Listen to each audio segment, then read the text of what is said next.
सबके सामने वर्सेस पीछे मर्दों का रूप। विदाई का समय होता है। पूरे घर में रोने की आवाजें गूंज रही होती हैं। नेहा अपनी मम्मी के गले लगकर फूट फूट कर रो रही होती है। आसपास खड़े रिश्तेदार भी भावुक हो जाते हैं। मम्मी, मैं आपको छोड़कर कैसे जाऊं? बेटा, वही तेरा घर है, अब उसके साथ अच्छे से पेश आना। देखना सब लोग तुझे कितना प्यार देंगे, तो हमें भी भूल जाएगी, इतना प्यार मिलेगा तुझे। नहीं मम्मी, मैं आपको नहीं भूल पाऊंगी। नेहा के पिता आगे बढ़ते हैं और उसे गले लगा लेते हैं। बेटा, जैसे आज तक मैंने तेरा ख्याल रखा, वैसे ही आगे तेरा पति तेरा ध्यान रखेगा। हाँ, मैंने बहुत सोच समझकर और बहुत परख कर ये रिश्ता ढूंढा है बिटिया। तुझे कोई चिंता करने की जरूरत नहीं है। खुश होकर जा बेटा। जी पापा। नेहा के मन में अपने नए घर को लेकर कई खूबसूरत सपने पल रहे होते हैं।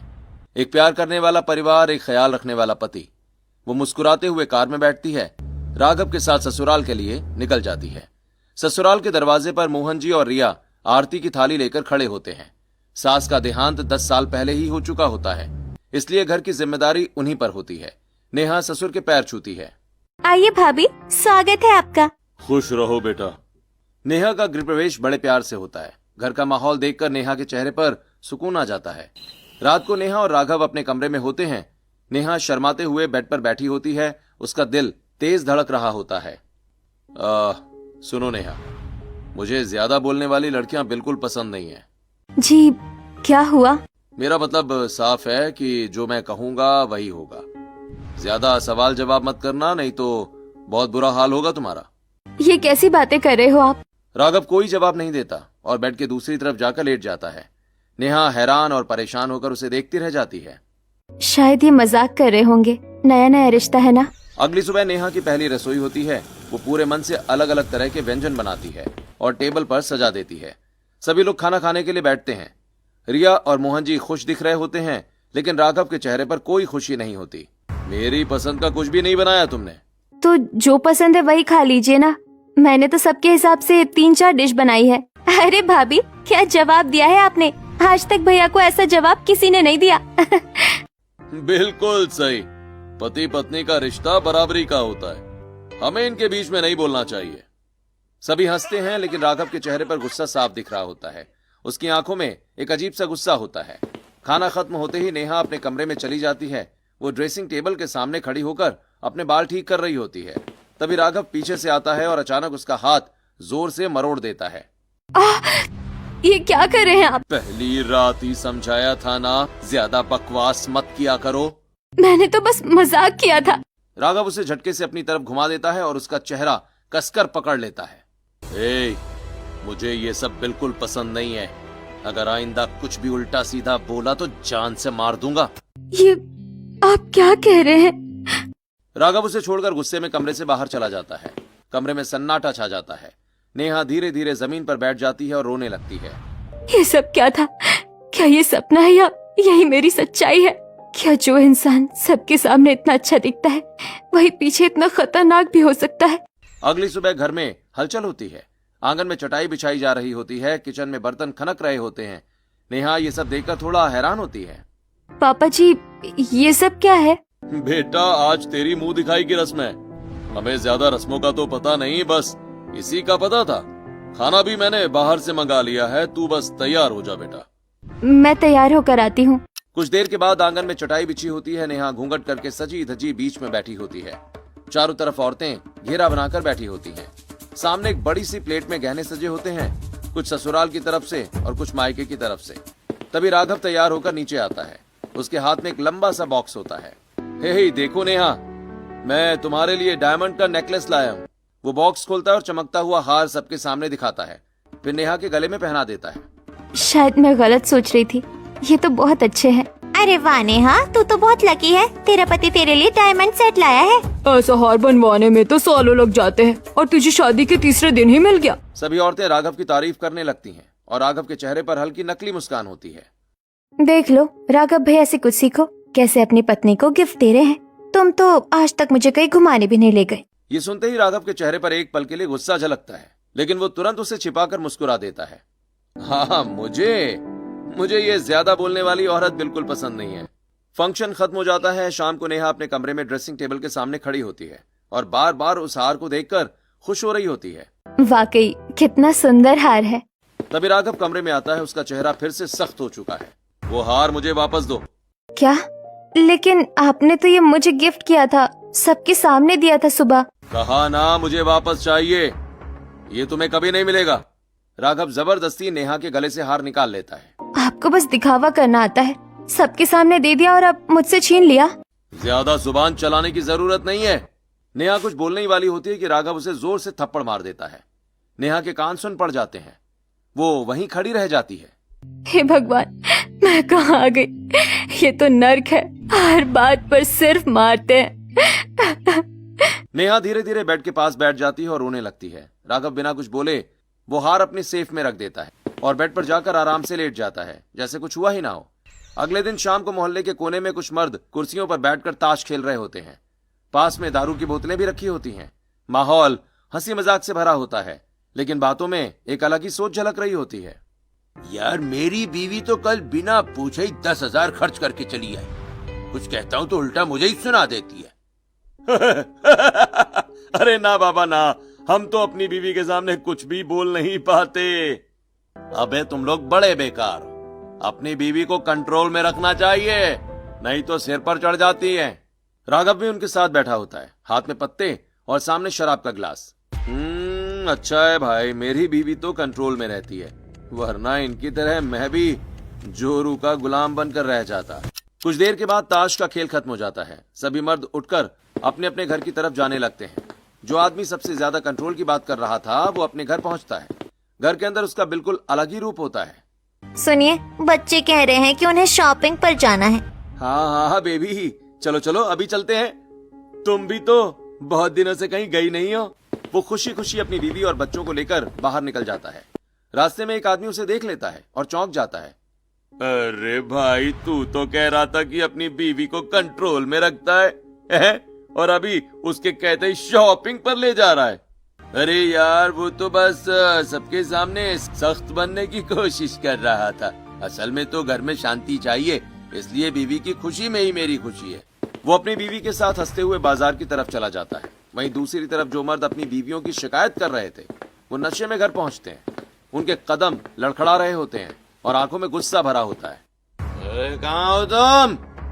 बहुत पैसे उड़ाने लगी हो आजकल, हाँ? उसकी बीवी डरते हुए सामने आती है। मैंने तो बस घर के लिए ही खर्च किया था, राशन और बाकी सामान नहीं था, वही लाई थी।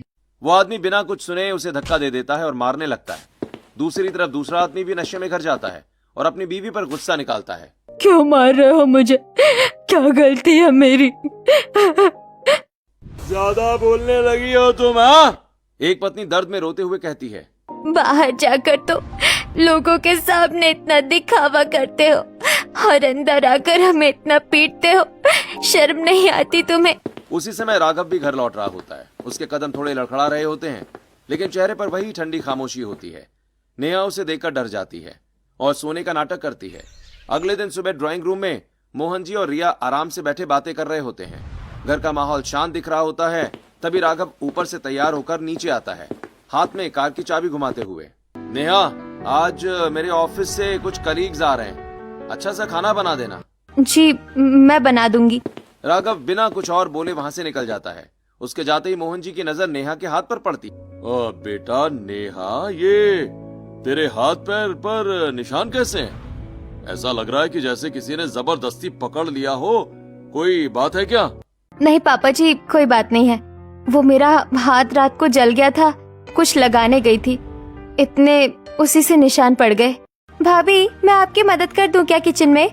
नहीं, मैं खुद कर लूंगी। नेहा जल्दी से रसोई में चली जाती है। उसके चेहरे पर घबराहट साफ दिख रही होती है। पूरे दिन नेहा किचन में लगी रहती है। वो पूरी मेहनत और लगन से तरह तरह के पकवान बनाती है। उसके हाथों में दर्द होता है, लेकिन वो सब छुपाकर काम करती रहती है। शाम को राघव अपने कलीग्स के साथ घर पहुंचता है। सभी लोग हंसते बोलते हुए अंदर आते हैं और बड़ी डाइनिंग टेबल पर बैठ जाते हैं। यार, मेरी बीवी तो मेरी दुनिया है, घर भी संभालती है और ऑफिस में भी मेरा पूरा साथ देती है। सही कह रहा है भाई, मेरी वाइफ भी बहुत सपोर्टिंग है। राघव नकली मुस्कान के साथ नेहा की तरफ देखता है। भाई मेरी बीवी भी मेरी दुनिया है। इसने घर को बहुत अच्छे से संभाल रखा है और काम भी बहुत अच्छा करती है। नेहा ये सुनकर हल्का सा मुस्कुराती है। वाह, खाना तो कमाल का है, बिल्कुल होटल जैसा लग रहा है। राघव, तुम तो अपनी बीवी के दीवाने लगते हो यार। हाँ हाँ, थोड़ा बहुत तो करना ही पड़ता है ना। खाना खत्म होने के बाद राघव अपनी प्लेट उठाकर किचन की तरफ जाता है। नेहा अंदर खड़ी होती है। जैसे ही वो पास आता है, इसमें नमक बहुत ज्यादा था। मैंने तो राघव अचानक उसका हाथ जोर से मरोड़ देता है। कुछ नहीं आता तुम्हें, बस सबके सामने मेरी बेइज्जती करवाती रहती हो। नेहा दर्द से कराह उठती है, लेकिन आवाज बाहर ना जाए इसलिए खुद को रोक लेती है। राघव तुरंत वापस बाहर चला जाता है और फिर से वही नकली मुस्कान चेहरे पर ले आता है। भाई यार, राघव अपनी बीवी को कुछ गिफ्ट तो दे दे, उसने इतना अच्छा खाना बनाया है। नेहा किचन में खड़ी खड़ी रो रही होती है। वो जल्दी से अपने आंसू पोंछती है और खुद को संभालती है। नेहा, जरा बाहर आना। नेहा जल्दी से अपना मेकअप ठीक करती है और नकली मुस्कान के साथ बाहर आती है। जी। राघव सबके सामने खड़ा होता है और एक छोटा सा बॉक्स निकालता है। नेहा, ये तुम्हारे लिए गोल्ड की रिंग्स खास तुम्हारे लिए बनवाई है, जैसी तुम्हें हमेशा चाहिए थी। वो सबके सामने घुटनों पर बैठ जाता है और नेहा को रिंग पहनाता है। सभी लोग तालियां बजाने लगते हैं। वाह यार, क्या बात है। एक फीमेल कलीग अपने पति के साथ बैठी होती है। वो उसे कोहनी मारकर धीरे से कहती है, कुछ सीखो राघव से, तुम्हारा ही बेस्ट फ्रेंड है। देखो अपनी बीवी को कितनी अच्छी तरह रखता है और तुम हो कि कुछ गिफ्ट नहीं देते। हाँ हाँ बाबा, सीख लेंगे। हाँ। राघव ये सुनकर मुस्कुराता तो है, लेकिन उसकी आंखों में गुस्सा साफ दिख रहा होता है। ये औरत जात कैसी पागल होती है, इसकी हिम्मत कैसे हुई उस लड़के पर मरने की। मेरा मन कर रहा है इसका सिर दीवार में मारकर फोड़ दूं। वो अपने दांत भींचता है, लेकिन बाहर से वही परफेक्ट पति बनने का दिखावा करता रहता। रात को नेहा पूरे दिन की भाग दौड़ के बाद बेहद थकी हुई होती है। वो कमरे में बेड के किनारे बैठी होती है। उसके हाथ में वही गोल्ड की रिंग चमक रही होती है जो राघव ने सबके सामने उसे पहनाई थी। वो उसे देखकर हल्की सी मुस्कान लाने की कोशिश करती है। तभी दरवाजा खुलता है और राघव अंदर आता है। उसके चेहरे पर गुस्सा साफ झलक रहा होता है। वो रिंग निकालो, मुझे वापस दो। नहीं, आज मैं ये रिंग नहीं दूंगी। जब सबके सामने इतना दिखावा कर सकते हो तो कुछ तो मेरे लिए भी रहने दो। राघव की आंखों में गुस्सा और बढ़ जाता है। ज्यादा जुबान मत चलाओ, रिंग मुझे अभी चाहिए। वो अचानक नेहा का हाथ पकड़कर उसकी उंगलियां जोर से मरोड़ देता है। छोड़िए, बहुत दर्द हो रहा है। अंगूठी तो मैं लेकर ही रहूंगा। वो जबरदस्ती उसकी उंगली से रिंग निकाल लेता है और नेहा को धक्का दे देता है। फिर गुस्से से उसे मारने लगता है। मैं सब बता दूंगी अपने परिवार को, देख लेना। एक दिन ये घर छोड़कर चली जाऊंगी और तुम्हें जेल भी भिजवाऊंगी। ये सुनते ही राघव जैसे अपना आपा खो देता है। वो पागलों की तरह इधर उधर घूमने लगता है, अपने सिर पर हाथ मारने लगता है। अरे ये औरतें बहुत ज्यादा पागल होती हैं। मेरा मन करता है। वो अचानक एक सिल्वर टेप उठाता है और नेहा के मुंह पर जोर से चिपका देता है। अब चुपचाप बैठी रहो। नेहा बेबस होकर रोती रहती है, लेकिन उसकी आवाज बाहर नहीं निकल पाती। यहाँ सास तो है नहीं, लेकिन हरकतें किसी से कम नहीं है। औरतों से नफरत करते हैं, लेकिन खुद औरतों जैसी हरकतें हैं। अगली सुबह घर के गार्डन में नेहा अकेली बैठी होती है। उसके चेहरे पर थकान, डर और दर्द साफ दिख रहा होता है। उसके मुंह के पास टेप का हल्का निशान रह गया होता है। मम्मी पापा ने कितना सोच समझ कर रिश्ता किया था, लेकिन मैं कहाँ आकर फंस गई। ये घर नहीं, नर्क है। यहाँ कोई नहीं है जिससे मैं अपने दिल की बात कह सकूं। तभी रिया वहाँ आती है और नेहा को उदास बैठा देखकर रुक जाती है। भाभी, ये आपके मुंह पर कैसा निशान है और आप इतनी उदास क्यों बैठी हो? कुछ नहीं दीदी, वो मैंने रात को टेप वाला फेस टैनिंग फेशियल ट्राई किया था, उसी से निशान रह गया। नेहा तुरंत बात बदलने की कोशिश करती है। आप आज कॉलेज से जल्दी आ गई, चलिए मैं आपके लिए खाना बना देती हूँ। ठीक है भाभी। नेहा जल्दी से वहाँ से उठकर किचन में चली जाती है। वो चुपचाप खाना बनाकर रिया को परोस देती है। रिया डाइनिंग टेबल पर बैठकर खाना खा रही होती है, लेकिन उसका ध्यान बार बार नेहा के चेहरे पर जा रहा होता है। पता नहीं भाभी इतनी परेशान क्यों रहती है। जिस दिन से इस घर में आई है, उनकी हंसी जैसे गायब हो गई है। हमेशा रोता हुआ चेहरा। कुछ तो बात है जो भाभी हमसे छुपा रही है। रिया की आंखों में चिंता बढ़ती जा रही होती है। दोपहर को नेहा फिर से गार्डन में अकेली आकर बैठ जाती है। उसके चेहरे पर गहरी उदासी और अंदर का तूफान साफ दिख रहा होता है। आज मैं मम्मी पापा को सब बता दूंगी। उन्हें सच जानने का हक है। वो हमेशा मेरा साथ देते आए हैं। तभी उसका फोन बजता है। स्क्रीन पर उसकी दोस्त का नाम प्रियंका आता है। नेहा कॉल उठा लेती है। यार, मेरी लाइफ में बहुत गड़बड़ हो गई है। मेरा अपने पति से डाइवोर्स हो गया। क्या? ये कैसे हो गया? तूने तो मुझे बताया भी नहीं। वो मुझे मारता पीटता था, लेकिन अगर लड़की ससुराल में रहती है ना तो ही समाज उसे इज्जत देता है। मैंने बहुत बड़ी गलती कर दी। पर क्या तू वो दर्द पूरी जिंदगी सहती रहती? हाँ यार, दर्द सह लेती, लेकिन कम से कम मम्मी पापा को ताने तो नहीं सुनने पड़ते। अब सब उन्हें ही गलत बोल रहे हैं। नेहा चुप हो जाती है, उसके हाथ कांपने लगते हैं। तू खुश है ना अपनी शादी में? हाँ, सब ठीक है। कॉल कट जाती है। नेहा फोन को धीरे से नीचे रख देती है। कहीं प्रियंका की तरह मेरा भी यही हाल ना हो जाए। अगर मैंने सब बता दिया तो लोग मम्मी पापा को ताने देंगे। मेरी जिंदगी क्या बच पाएगी? उसकी आंखों में डर साफ दिखने लगता है। नहीं, मैं मम्मी पापा को कुछ नहीं बताऊंगी। नेहा अंदर जाती है जहां मोहन जी बैठे अखबार पढ़ रहे होते हैं। पापा जी, मैं अपने मम्मी पापा से मिलने जाना चाहती हूँ। उनकी बहुत याद आ रही है। हाँ बेटा, जरूर जाओ। शाम को जब राघव ऑफिस से आ जाएगा तो उसके साथ वापस आ जाना। जी। कुछ देर के बाद नेहा अपने मायके पहुंचती है। दरवाजा खुलते ही उसके मम्मी पापा उसे देखकर हैरान और खुश हो जाते हैं। अरे बेटा, तू अचानक? अरे आजा बेटी, अंदर आजा। नेहा उन्हें गले लगा लेती है। उसकी आंखें नम हो जाती हैं, लेकिन वो खुद को संभाल लेती है। बेटा, ससुराल में सब ठीक है ना? राघव सही है ना? तुझे परेशान तो नहीं करता? नहीं पापा, सब बहुत अच्छे हैं। नेहा के चेहरे की उदासी उसके मम्मी पापा से छिप नहीं पाती, लेकिन वो चुप रहते हैं। शाम को राघव ऑफिस से सीधा नेहा के मायके पहुंचता है। वो बिल्कुल समझदार और केयरिंग दिख रहा होता है। नमस्ते मम्मी जी, नमस्ते पापा जी। आओ बेटा। सभी साथ में बैठकर डिनर करते हैं। राघव हंसते बोलते रहता है, जैसे वो एक आदर्श पति हो। जाने का समय आता है। नेहा अपने मम्मी पापा के गले लग जाती है और रोने लगती है। क्या हुआ बेटा? तू कुछ परेशान लग रही है। अगर कोई बात है तो मुझे बताना। नहीं मम्मी, सब ठीक है। मम्मी जी, मैं तो इसका बहुत ध्यान रखता हूँ, आप बिल्कुल चिंता मत कीजिए। ये कई दिनों के बाद घर आई है ना, इसलिए थोड़ा इमोशनल हो गई है। राघव नेहा का हाथ पकड़कर उसे बाहर तक ले जाता है। जैसे ही वो गाड़ी के पास पहुंचते हैं, उसका हाथ कसकर पकड़ लेता है। छोड़िए। राघव उसे हल्का सा धक्का देकर गाड़ी में बिठा देता है। उस वक्त उसके मम्मी पापा अंदर होते हैं। उन्हें कुछ पता ही नहीं चलता। ज्यादा नाटक मत किया कर। हर वक्त सबके सामने दिखाती रहती है कि तू कितनी बेचारी है। मैं बेचारी ही हूँ जो आप जैसे जल्लाद के साथ फंस गई हूँ। हर दिन मेरी जिंदगी नरक से भी बदतर होती जा रही है। गाड़ी चल पड़ती है। रात को राघव और नेहा गाड़ी में बैठे ससुराल की तरफ जा रहे होते हैं। गाड़ी के अंदर सन्नाटा होता है। नेहा खिड़की के बाहर देख रही होती है। तभी नेहा का फोन बजता है। उसकी दोस्त का कॉल होता है। यार क्या बात है, पहले तो तू सोशल मीडिया पर इतनी एक्टिव थी, अब तो बिल्कुल गायब हो गई है। अरे यार कुछ नहीं, बस शादी में बिजी थी।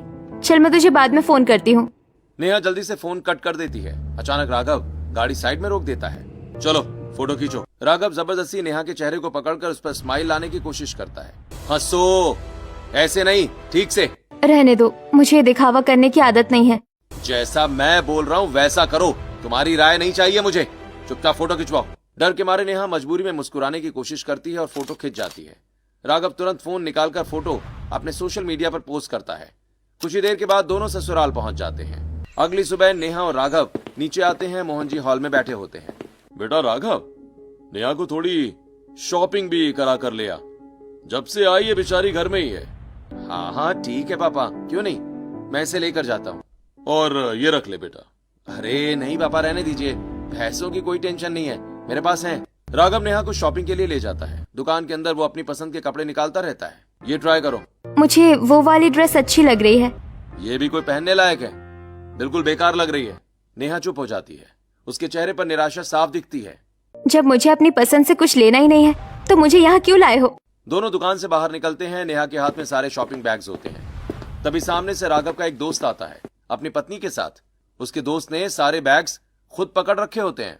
कितनी लकी है ये लड़की। राघव तुरंत दिखावा करने लगता है। अरे नेहा लाओ ना, मुझे ये बैग दे दो, और ये लो पानी, तुम थक गई होगी। दोस्त मुकुल ये देखकर हंस पड़ता है। अरे वाह भाई वाह राघव, तू तो पूरा जोरू का गुलाम बन गया रे। नेहा तुम बहुत लकी हो। देखो तुम्हारे लिए पानी तक लिया है, और ये है कि मेरे लिए अभी तक कुछ नहीं किया। मुझे तो आइसक्रीम भी खानी थी, इन्होंने मना कर दिया। अरे मैं तो नेहा के लिए आइसक्रीम लेने ही वाला था, इसे बहुत पसंद है। इतनी प्यारी बीवी मिली है, उसकी सेवा तो करनी पड़ेगी ना। देखो कुछ सीखो इनसे। जितना प्रिंसेस ट्रीटमेंट दे रहा हूँ ना, उतना काफी है। सभी हंसते रहते हैं, लेकिन नेहा के चेहरे पर कोई खुशी नहीं होती। शाम को मुकुल और उसकी पत्नी घर लौटते हैं। मुकुल सारे शॉपिंग बैग्स उठाकर लाता है और सोफे पर रख देता है। उसकी पत्नी आराम से सोफे पर बैठ जाती है, टांग पर टांग रखकर। तुम बैठो, मैं पानी लाता हूँ। हाँ, मुकुल किचन में जाता है, पानी लाकर देता है और फिर चाय बनाने लग जाता है। वाह, बाहर सबके सामने तो इतने रूड बनते हो, और अब देखो खुद कैसे पानी और चाय बना रहे हो। अरे यार, बाहर की दुनिया में थोड़ा दिखाना पड़ता है। वैसे तो तुम्हें पता ही है मैं तुमसे कितना प्यार करता हूँ। दोनों साथ बैठकर चाय पीते हैं। वहीं दूसरी तरफ राघव और नेहा अपने घर पहुंचते हैं। नेहा चुपचाप सारा सामान अपने कमरे में रख देती है। उसका शरीर थका हुआ होता है, उसे हल्का सा बुखार महसूस हो रहा होता है। वो धीरे से बेड पर लेट जाती है, आंखें बंद कर लेती है। तभी राघव कमरे में आता है। तुम यहाँ लेटी हो, घर के काम नहीं करने हैं क्या तुम्हें? मुझे थोड़ा बुखार सा लग रहा है, शरीर कांप रहा है। राघव गुस्से में उसके बाल पकड़कर उसे जबरदस्ती उठा देता है। ए, ड्रामा मत करो, नीचे जाओ और काम करो। नेहा दर्द और कमजोरी के बावजूद रोते हुए नीचे चली जाती है। किचन में नेहा धीरे धीरे काम कर रही होती है। उसका शरीर कांप रहा होता है। तभी रिया वहाँ आ जाती है। भाभी, आपको तो बहुत तेज बुखार है, क्या भैया को नहीं पता? आप तो ऊपर से ही आई हो। नहीं, कुछ नहीं, मैं बाद में दवाई ले लूंगी। नहीं पापा, देखिए ना भाभी को कितना तेज बुखार है और ये फिर भी काम कर रही है। मोहन जी तुरंत किचन में आते हैं और नेहा को बाहर ले आते हैं। अरे बेटा, पहले अपनी तबीयत का तो ध्यान रखो तुम। तभी राघव ऊपर से तेजी से नीचे आता है, जैसे उसे अभी अभी पता चला हो। नेहा, तुम काम क्यों कर रही हो? मैंने मना किया था ना। और हाँ देखो, ये मैं तुम्हारे लिए दवाइयाँ लाया हूँ। वो अपने हाथ से नेहा को दवाई देता है। नेहा चुपचाप दवाई ले लेती है। ये देखकर मोहन जी की आंखों में हल्की नमी आ जाती है। उन्हें अपने पुराने दिन याद आ जाते हैं। जब उनकी पत्नी कमला जी बीमार पड़ती थीं, तो वो खुद ही उनकी सेवा करते थे। दवाई देना, खाना बनाना, हर छोटी बड़ी जरूरत का ध्यान रखना। मेरा बेटा बहुत अच्छा है, अपनी बीवी को खुश रखता है, और जो इंसान अपनी पत्नी की सेवा करता है वही जिंदगी में सच्चा कामयाब होता है। मोहन जी गर्व से राघव को देखते हैं। वहीं दूसरी तरफ नेहा के मायके में भी उसके मम्मी पापा का रिश्ता बहुत अच्छा होता है। उसके पापा उसकी मम्मी का कितना ख्याल रखते हैं। मम्मी घर संभालती हैं, लेकिन फैसले हमेशा उसकी खुशी के हिसाब से होते हैं। पापा उनकी हर बात मानते हैं। नेहा की आंखों में आंसू आ जाते हैं। एक रिश्ता ऐसा भी होता है जहाँ प्यार होता है, और एक मेरा दिखावे से भरा। अगले दिन शाम को एक खूबसूरत कैफे में नेहा के कॉलेज के दोस्तों का रीयूनियन चल रहा होता है।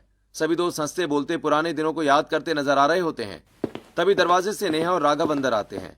नेहा के चेहरे, हाथों और गर्दन पर हल्के हल्के निशान होते हैं, जैसे किसी ने जोर से पकड़ा हो या चोट लगी हो। अरे नेहा, ये तेरे हाथों और चेहरे पर कैसे निशान है? क्या हुआ? कुछ नहीं यार, बस रसोई में काम करते करते चोट लग जाती है, कभी हाथ जल जाता है, और एक दिन सीढ़ियों से गिर गई थी। तुझे तो पता ही है मैं कितनी केयरलेस हूँ। यार थोड़ा ध्यान रखा कर, तू तो ऐसे लग रही है जैसे किसी ने बहुत मारा हो। ये सुनते ही राघव के चेहरे पर हल्का गुस्सा दिखता है, लेकिन वो तुरंत उसे छिपा लेता है। इस बेवकूफ को एक काम कहा था, निशान छुपा लेना, वो भी ठीक से नहीं कर पाई। तभी नेहा का एक मेल फ्रेंड आता है और उसे देखकर खुश हो जाता है। अरे नेहा, कैसी हो? तुम तो बिल्कुल गायब ही हो गई थी यार, ना फोन उठाती हो ना बात करती हो। बस यार घर के कामों में थोड़ा बिजी रहती हूँ। राघव सबके सामने एकदम अलग रूप में आ जाता है, नरम, केयरिंग और समझदार। नेहा बहुत लकी है कि उसके पास आप जैसे दोस्त हैं जो उसे इतना सपोर्ट करते हैं। वैसे आप सबसे मिलकर बहुत अच्छा लगा। यार नेहा, तेरा पति तो बहुत अच्छा है, तुझे किस बात की टेंशन है फिर? नेहा हल्की सी मुस्कान देती है, लेकिन उसकी आंखों में छिपा दर्द कोई नहीं पढ़ पाता। कुछ देर के बाद सब लोग बातें करते रहते हैं, हंसी मजाक, पुरानी यादें, लेकिन नेहा अंदर से कहीं खोई हुई होती है। राघव बार बार उसकी तरफ देख रहा होता है, जैसे उसे याद दिला रहा हो कि ज्यादा कुछ बोलने की हिम्मत ना करे। रीयूनियन खत्म होता है।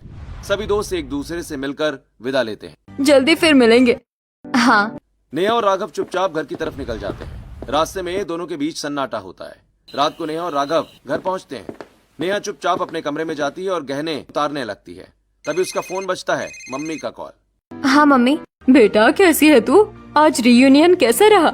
अच्छा था मम्मी, बस। तभी पीछे से राघव गुस्से में कमरे में घुसता है। उसका चेहरा लाल होता है। वो अचानक नेहा के बाल पकड़कर उसे जोर से ड्रेसिंग टेबल के शीशे पर मार देता है। फोन नेहा के हाथ से छूटकर बेड के नीचे गिर जाता है, लेकिन कॉल चालू रहती है। दूसरी तरफ नेहा की मम्मी घबरा जाती हैं। नेहा बेटा, ये कैसी आवाज थी? तू ठीक तो है ना? इधर कमरे में राघव का गुस्सा और बढ़ जाता है।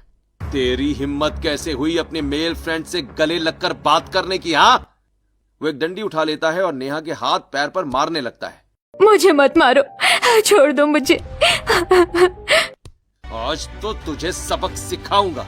फोन पर सारी आवाजें साफ सुनाई दे रही होती हैं। ये क्या हो रहा है? लगता है राघव नेहा को मार रहा है। मुझे फोन दो। वो फोन पर राघव की आवाज सुनते हैं। आज मैं उसे नहीं छोड़ूंगा। दोनों तुरंत गाड़ी में बैठकर नेहा के ससुराल की ओर निकल जाते हैं। उनके चेहरे पर डर और गुस्सा साफ होता है। कुछ ही देर में वो घर पहुंचते हैं। उनके चेहरे पर पसीना और डर होता है। मेरी बेटी कहाँ है? हाँ, मुझे अभी उससे मिलना है। अरे अरे भाई साहब, आप इतना घबरा क्यों रहे हैं? क्या हुआ? आपकी बेटी बिल्कुल ठीक है। लेकिन नेहा के पिता गुस्से में उसे धक्का देकर सीधे कमरे की तरफ बढ़ जाते हैं। अंदर राघव घबरा चुका होता है। अरे अब तो मेरी पोल खुल जाएगी, मैंने इसे बहुत ज्यादा मार दिया। वो जल्दी जल्दी टिश्यू से नेहा का खून साफ करने लगता है। बाहर दरवाजा जोर जोर से खटखटाया जा रहा होता है। नेहा, नेहा बेटा, दरवाजा खोल। राघव जैसे तैसे नेहा को संभालता है। दरवाजा खुलता है। बेटा, तू ठीक तो है ना? हाँ हाँ पापा, मैं ठीक हूँ। उसके हाथों पर डंडी के निशान और चेहरे पर खून साफ दिख रहा होता है। ये कैसे निशान है बेटा? कुछ नहीं मम्मी, मैं सफाई कर रही थी, गिर गई थी। राघव दिखावे के लिए दवाई लगाने लगता है। पता नहीं ये कैसे काम करती है, हर वक्त खुद को चोट लगा लेती है। तभी नेहा के पिता गुस्से में राघव को जोर से थप्पड़ मारते हैं। बहुत हो गया। वो फोन निकालते हैं और रिकॉर्डिंग चला देते हैं। मुझे सब पता चल चुका है मेरी बेटी के साथ क्या हो रहा है। मोहन जी भी ये सब सुनकर हैरान रह जाते हैं। तेरी हिम्मत कैसे हुई मेरी बेटी पर हाथ उठाने की? हाँ, मोहन जी भी गुस्से में आ जाते हैं और राघव को थप्पड़ मारते हैं। तू इंसान है या जल्लाद? हाँ? रिया की आंखों में आंसू आ जाते हैं। आपको अपना भाई कहते हुए शर्म आ रही है? जो अपनी पत्नी को इतना मार सकता है, वो किसी की क्या इज्जत करेगा? मोहन जी तुरंत पुलिस को फोन करते हैं। सर, आप यहाँ आ जाइए। इसने हमारी बहू पर बहुत अत्याचार किया है। थोड़ी देर में पुलिस आ जाती है और राघव को पकड़ लेती है। राघव पागलों की तरह चिल्लाता है, छूटने की कोशिश करता है। कुछ समय के बाद वो जेल की सलाखों के पीछे होता है। वो लोहे की सरियों को पकड़कर जोर जोर से चिल्ला रहा होता है। पुलिस जांच में पता चलता है कि राघव की मानसिक स्थिति बचपन से ही ठीक नहीं थी। सर, इसे मेंटल प्रॉब्लम है, तो इसे मेंटल अजाइलम में भर्ती करवा दीजिए। हमें इससे कोई लेना देना नहीं है। जो अपनी पत्नी की इज्जत नहीं कर सकता वो मेरा बेटा हो ही नहीं सकता। आपको जो करना है कीजिए इसके साथ। घर का माहौल भारी होता है। नेहा अपने मम्मी पापा के साथ टूटी हुई बैठी होती है। मोहन जी सामने हाथ जोड़कर खड़े होते हैं। उनकी आंखों में पछतावा साफ दिख रहा होता है। भाई साहब, हमें माफ कर दीजिए। हमारी गलती है कि हमने ही अपने बेटे पर ध्यान नहीं दिया और आपकी बेटी का भी ध्यान नहीं रख पाए। उनकी आवाज भर्रा जाती है। मुझे ये कहते हुए बहुत बुरा लग रहा है, लेकिन आप नेहा की दूसरी शादी करवा दीजिए। मैं नहीं चाहता कि इसकी जिंदगी मेरी तरह अकेली रह जाए। मेरी पत्नी अब मेरे पास नहीं है और ये कमी मुझे हर दिन खलती है। कमरे में सन्नाटा छा जाता है। राघव जैसा भी था, लेकिन आपने एक सच्चे पिता होने का फर्ज निभाया है। आप सही कह रहे हैं। नेहा अपने पिता की तरफ देखती है। उसकी आंखों में डर और नई उम्मीद दोनों होते हैं। कुछ समय के बाद मोहन जी खुद नेहा के लिए एक अच्छा समझदार लड़का ढूंढते हैं। सादगी से नेहा की दूसरी शादी हो जाती है। इस बार माहौल में डर नहीं बल्कि सच्चा अपनापन होता है। शादी के कुछ महीनों के बाद एक दिन अचानक दरवाजे की घंटी बजती है। नेहा दरवाजा खोलती है तो सामने राघव खड़ा होता है। तुम? उसका दिल तेजी से धड़कने लगता है। कॉन्ग्रेचुलेशंस नेहा। नेहा तुरंत अंदर जाकर अपने नए पति का हाथ कसकर पकड़ लेती है। ये यहाँ क्यों आया है? शांत रहो, मैं हूं ना, घबराओ मत। मैं अब ठीक हो गया हूं और मैं तुमसे माफी मांगने आया हूं। माफी? हाँ, मैंने तुम्हारे साथ बहुत गलत किया। मुझे खुद नहीं पता था कि आखिर मैं ऐसा क्यों करता था यार। लेकिन अब मुझे अपनी गलती का एहसास हो गया है। बस तुम मुझे माफ कर दो। नेहा कुछ पल उसे देखती रहती है, फिर धीरे से गहरी सांस लेती है। ठीक है, अगर तुम सच में बदल गए हो तो मैं तुम्हें माफ करती हूँ। माहौल थोड़ी देर के लिए शांत हो जाता है। राघव वहां से जाने के लिए मुड़ता है। वो दरवाजे से बाहर निकलता है, लेकिन जैसे ही वो कुछ कदम दूर जाता है उसका चेहरा अचानक बदल जाता है। उसके होठों पर एक अजीब सी चालाक और खतरनाक मुस्कान आ जाती है। आंखों में फिर वही पागलपन झलकने लगता है। अभी तो खेल शुरू हुआ है। वो हल्का सा सिर झुकाकर हंसता है और धीरे धीरे आगे बढ़ जाता है। अंदर खड़ी नेहा को अचानक अजीब सा डर महसूस होता है, जैसे कुछ ठीक नहीं है। क्या राघव सच में बदल गया है या फिर यह सिर्फ एक नया खेल शुरू होने वाला है? आपको क्या लगता है? कमेंट्स में जरूर बताइए।